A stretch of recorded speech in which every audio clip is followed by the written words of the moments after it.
காலிலே போட்ட மிஞ்சிதான் காதுல பேசுதே.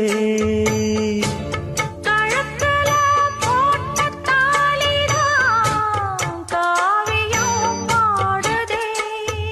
நெத்தி சுட்டியாடும் உச்சந்தலையில் பொட்டு வச்சதாறு நான் தானே.